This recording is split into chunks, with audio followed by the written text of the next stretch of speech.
So what's up, fellow Sentinels?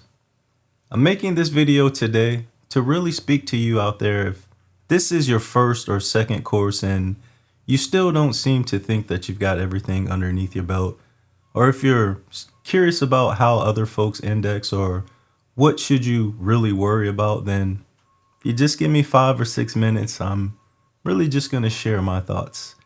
Just like you, I'm pretty new to the SANS Institute. This is my third course and actually got my test or my exam Sec 401 bright and early tomorrow morning, right at 7:30. So thought of each and every one of you out there, but I just want to start really with indexing and without Googling or anything, just kind of going off the brain. To me, I think indexing is kind of an exercise, but of course, the tangible result that we get, that piece of paper, is going to be a tool or an instrument to help us during the exam. But really what you want to think about or focus on is just identifying as you go through each of your books, and if you've got a workbook or a lab book in each of those courses, just identify the things that you think are critical, important, or just a one-off that you would have problems with if you saw a question on that. And then just having your own way or method of categorizing it, whether that's up top, of course, having this color-coded sticky note there. And then if you highlight that column that references the page there in your indexing spreadsheet. And like I said, it is, or it can be, an important tool. I know as each of us goes along in our curriculum, it's going to probably become more and more important.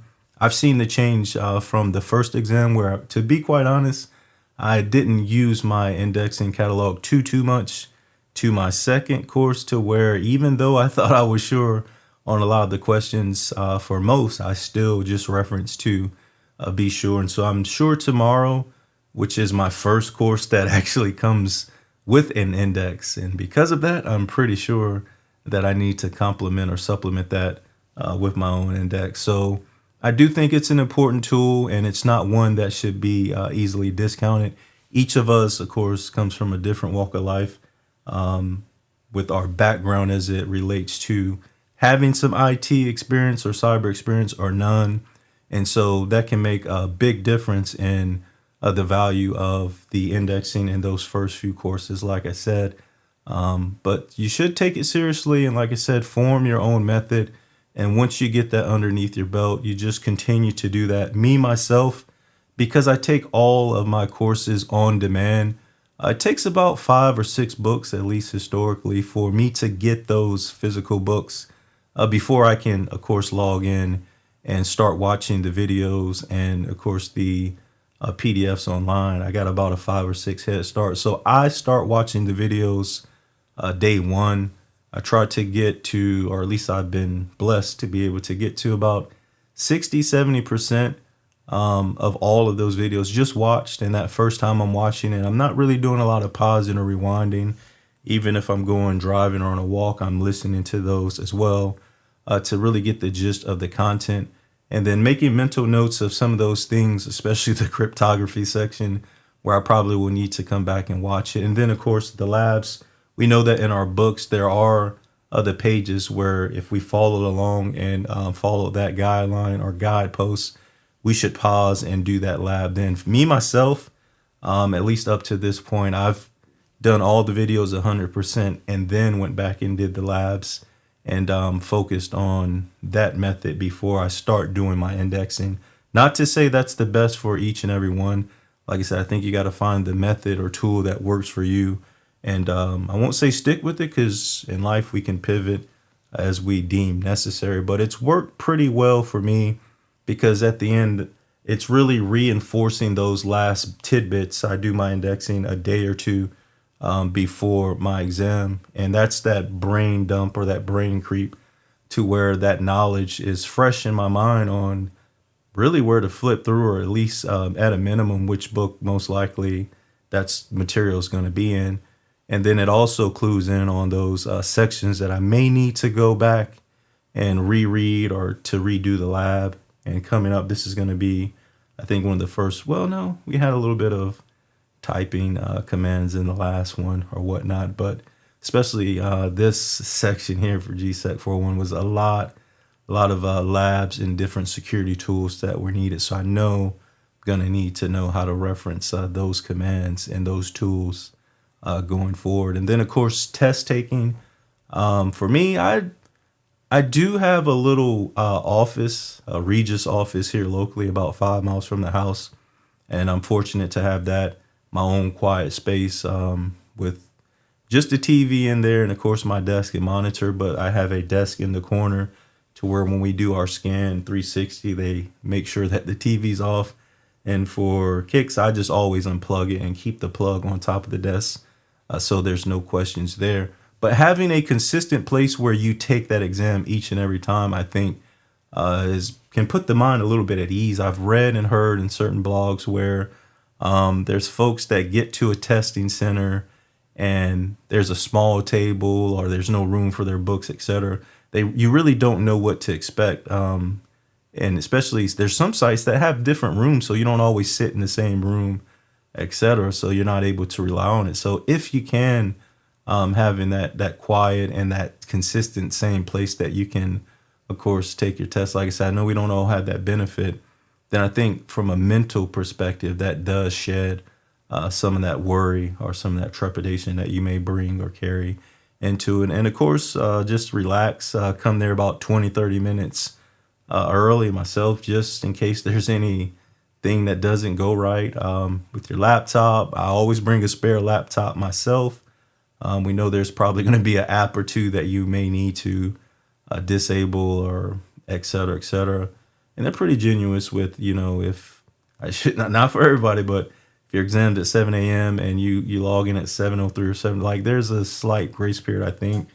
But you don't want to rely on that. That's why I think 30 minutes at a minimum is pretty sufficient to get through any kinks that you may or may not have. Not an advocate of trying to study really that morning. Like I said, I think the preparations that you've done throughout the 8 weeks or however long, 4 weeks, 2 weeks that you need to prepare for that exam before you book it and sit for it, along with that time spent indexing and reinforcing is, at least for me, again, I can only speak for myself, has been pretty significant enough. So, and I really think that in life, where you put your attention is really where you're going to get the results. And so that's no different from whether it's in the labs, the reading, the videos, the books. Like, just don't discount it or take it for granted, and just continue to be honest with yourself when you look in the mirror and know where your weak points are. And don't be afraid to do the lab 3 or 4 times if necessary. It's cool to now have virtualization. We've had it for a while, of course, but 10, 15 years ago, everything was really on physical gear. These things were hard to get to. But to just really reset that lab and just start over from scratch. And in the end, if we could fast forward through life, it's going to make us a better engineer, pen tester, security analyst, etc. From just having that baked in experience. And sometimes if you don't really build these virtual machines, I know they do a great job at handing us these images. Then when you encounter any issues of this, you're going to probably clench up a bit. So troubleshooting for yourself, any of those problems as well, will help in the long run. But really, like I said, I think A to Z, it's really the approach that's more than half the battle. And then if you can keep your mind at ease throughout your studies, I know we got life, family, jobs, worries, etc. But the more that you can put and keep that mind at ease, even not just for the test taking portion, but even as you go through your studies, will make you a little bit more prepared. We got the Slack channel that I'm always seeing folks active and advocating and helping. The practice test, which we know we get 2, but I've seen, of course, where a lot of times me myself, I've used 1 on each attempt. So I've given 1 away. I still have 1 for my second course, and this one as well. I'll have a practice exam there. So folks are, of course, mendable to letting you get those as long as you put yourself out there and don't be afraid to ask. There's so much help in this community, as well as with our program counselors. I mean, the teachers for each of these courses seems to be very reachable. And sometimes I see, of course, in the chat. So it's a luxury we're at other institutes and stuff that we definitely won't have. So really, like I said, just continue to put in that work, continue to try to keep yourself at ease, and don't be afraid to ask for help early. As long as you've tried ABC and said, I've tried ABC, I'm stuck here. Is there any recommendations? Most folks don't help, but it's when you continually just say, how do I do this? How do I do it? Like without putting at least one foot or one effort into it. It's like I said, the help will probably still be out there, but people tend to like folks that at least put one iota of effort into it. So that's really all I wanted to really say here. Like I say to my fellow Sentinels, and I'm more than enthused, loving the content, the labs, and everything, and excited really for what's ahead. All the hackathon stuff, I've not partaken as much as I should, but the labs here have released a little bit of that fear of not knowing some of this tooling, and so looking forward to getting in there as well to help boost, of course, our school score. So again, happy holidays to each and every one of you out there. I really hope you found a little bit of value in this video, and like I said, feel free to comment, like, and subscribe to the channel down below. Wishing each and every one of you out there all the best. And until next time, stay safe, take care of yourselves. Peace.